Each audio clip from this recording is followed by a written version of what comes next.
અમદાવાદના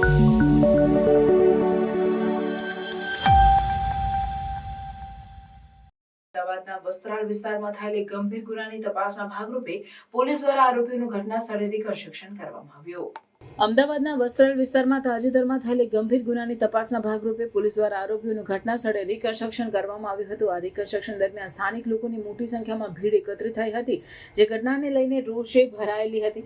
ભીડ બેકાબૂ થતા પોલીસે આરોપીઓને સુરક્ષિત રીતે પાછા લઈ જવાનું નક્કી કર્યું, જેના કારણે રિકન્સ્ટ્રક્શન અધૂરું રહી ગયું. આ ઘટનાથી સ્પષ્ટ થાય છે કે સ્થાનિક લોકોમાં ગુનાની ઘટનાને લઈને ભારે રોષ અને અસંતોષ છે. ભીડના બેકાબૂ હોવાના કારણે પોલીસને તપાસ પ્રક્રિયામાં મુશ્કેલીનો સામનો કરવો પડી રહ્યો છે. આથી પોલીસને ભવિષ્યમાં આવી પરિસ્થિતિઓને ધ્યાનમાં રાખીને વધુ સચોટ આયોજન કરવાની જરૂર છે, જેથી તપાસ કાર્ય સુચારુ રીતે પૂર્ણ થઈ શકે.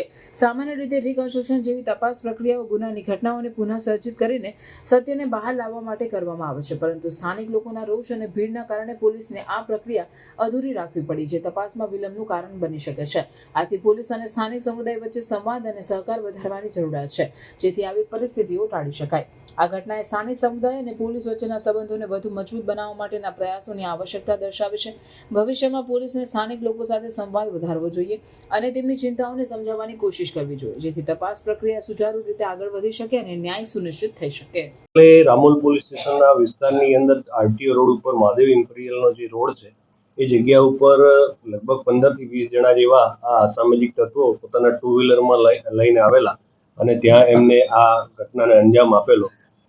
મૂળ વસ્તુ હકીકતમાં એવું હતું કે એ જે બંને પંકજ ભાવસાર અને સંગ્રામ બંને વચ્ચે એક જૂની અદાવતના ભાગરૂપે, અને જે આ ઇમ્પિરિયલ છે ત્યાં એક પાનના ગલ્લાની અંદર એક પાણીપુરીની લારી છે, એ લારી આગળ આ સંગ્રામની બેઠક હતી અને સંગ્રામની બેઠક આગળ બીજી પાણીપુરીની લારી જે હતા એ પંકજ ભાવસારને મૂકવા માંગતા હતા. એ બાબતનું એમનું ચાલતું હતું. એ દરમિયાન એમને માહિતી મળી હતી કે ભાઈ સંગ્રામ હમણાં તાજેતરમાં જેલમાંથી છૂટ્યો છે, એટલે એના ઉપર હુમલો કરવાની એમની ફિરાક હતી. એટલે બપોરે પણ એ જલપરી સોસાયટીમાં ગયેલા, પણ સંગ્રામ મળેલો નહીં. એટલે રાત્રે એની બેઠક આ જે પાન પાર્લર આગળ છે એટલે ત્યાં હશે એમ સમજીને આ સમગ્ર જે ટોળું હતું એ ત્યાં આવેલું, અને ત્યાં આવીને એમને સંગ્રામ ત્યાં મળેલો નહીં, પરંતુ રસ્તાની અંદર જે પણ ટુ વ્હીલર અને જે રાહદારીઓ હતા એમના ઉપર એમને આ ધોકા અને વરસાદને કરી અને આતંક મચાવેલો હતો. એ બાબતે તાત્કાલિક અમારા પીઆઈ વિધિન 10 મિનિટ્સમાં ત્યાં પહોંચી ગયેલા હતા, કારણ કે અમે સીસીટીવી સર્વેલન્સના એક પ્રોજેક્ટ હેઠળ જોવા ત્યાં નીકળ્યા હતા. અને મીનવાઇલ સમાચાર મળતા તાત્કાલિક જ પોલીસ પીઆઈ પોતે ખુદ ઘટના સ્થળ પર પહોંચી ગયા હતા અને સમગ્ર અમદાવાદની પોલીસ ટીમ પણ ત્યાં પહોંચી ગઈ હતી. અને ત્યારબાદ અમે જે ક્રેટા ગાડીની અંદર જે રાહદારી જતા હતા તેમના ઉપર હુમલો થયો હતો, એમની કાયદેસરની અમે ફરિયાદ લીધી અને એમની રાયોટિંગ અને જૂના આઈપીસીની 307 મુજબની ફરિયાદ લઈ અને કાયદેસરનો ગુનો પણ દાખલ કરેલો છે. અને ગુનો દાખલ કરીને અત્યાર સુધીમાં ટોટલ 13 આરોપી અને એક જુવેનાઇલ એમ કુલ 14 જણાને અત્યારે રાઉન્ડ અપ કરી અને આગળની કાયદેસરની કાર્યવાહી ચાલુમાં છે.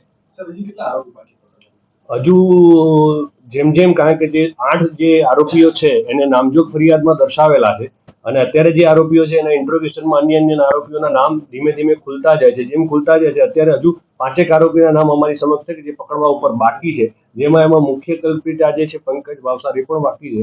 એના માટે પણ જુદી જુદી સર્વેલન્સની ટીમ અને અમારી એલસીબીની ટીમ અને ક્રાઇમની ટીમ, તમામ ટીમો આમાં લાગેલી છે. સંગ્રામ જે છે, સંગ્રામના ઉપર ઘણા બધા ગુના છે અને પંકજ ઉપર બી થોડા ગુના છે. સંગ્રામના રામોલ પોલીસ સ્ટેશનની અંદર 2 મર્ડરની અંદર એ ગયેલો છે. છેલ્લે એક એના ઉપર 307નો બી ગુનો દાખલ થયો હતો અને એક પ્રોહિબિશનનો ગુનો દાખલ થયો હતો.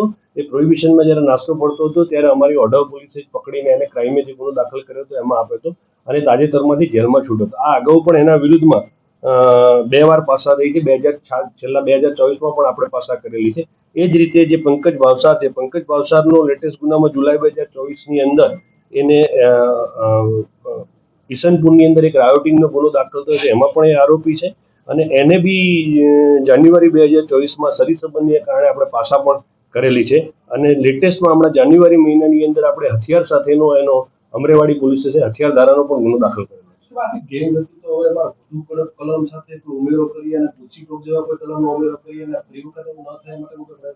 ચોક્કસ એ જ દિશામાં અમે રાતથી જે બેઠા છીએ, જેમ જેમ અમારી સમક્ષ આરોપીના નામ આવતા જાય છે એમ અમે એમની ગુનાહિત ઇતિહાસનો ડેટા અત્યારે કાઢીને કમ્પાઇલ કરી રહ્યા છે.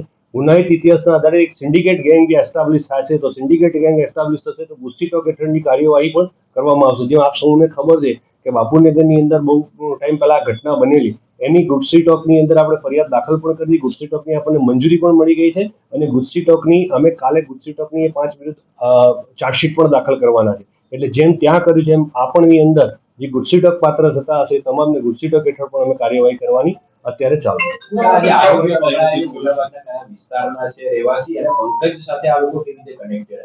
મૂળ પંકજ બી વસ્ત્રાલના છે અને આ બી સંગ્રામ પણ રામોલના છે.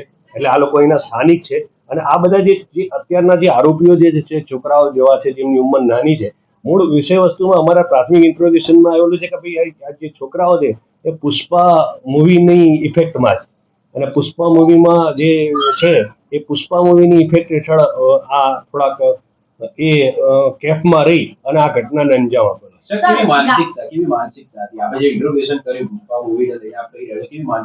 એ માનસિકતા હતી કે આ એકદમ છોકરાઓ જે છે નાની ઉંમરના છે, બરાબર, અને એ આ જે મૂવીની એની અસર હેઠળ આવી અને પોતે આવી રીતે લાઇમલાઇટમાં આવે અને કોઈ બોલાવે તો તરત જતા રહેવા વાળા છોકરા હતા.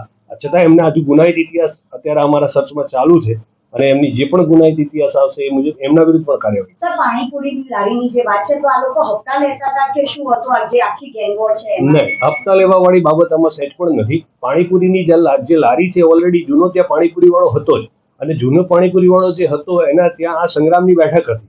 એટલે ત્યાં નવી પાણીપુરીની લારી આ બાજુમાં પંકજ ભાવસાર વાળાને કોઈ કીધું છે કરવા માંગતા હશે એટલે ત્યાં પેલાની બેઠક હતી. એટલે એમ કે મારી બેઠકે તમે પાણીપુરીની લારી બીજી શેનો મૂકે, બસ એ જ બાબતથી એમને તાત્કાલિક જે આ ઘટનાનું જે કારણ કહેવાય તો ત્યાંથી શરૂઆત થઈ.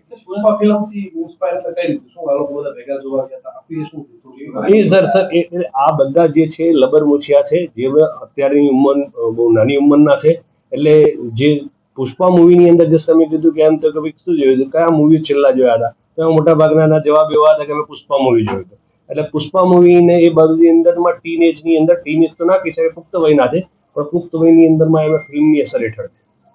થોડા સમય અગાઉ ગાંઠોડિયા વિસ્તારમાં બનાવ બન્યો હતો સોસાયટીમાં, ત્યારબાદ રામપુરમાં થયું છે. તો તેને લઈને આપણે બધા એવા કેવા પ્રકારના પગલાં લેવામાં આવશે, એવી કલમો હેઠળ ગુનો દાખલ કરવામાં આવશે કે જેથી કરીને કોઈ ભયના માહોલમાં ના રહી શકે?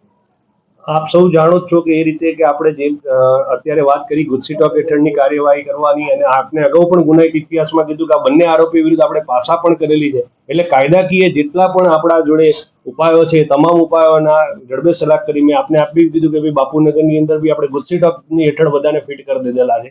એટલે ગુનાહિત પ્રવૃત્તિને કંટ્રોલ કરવાને આપને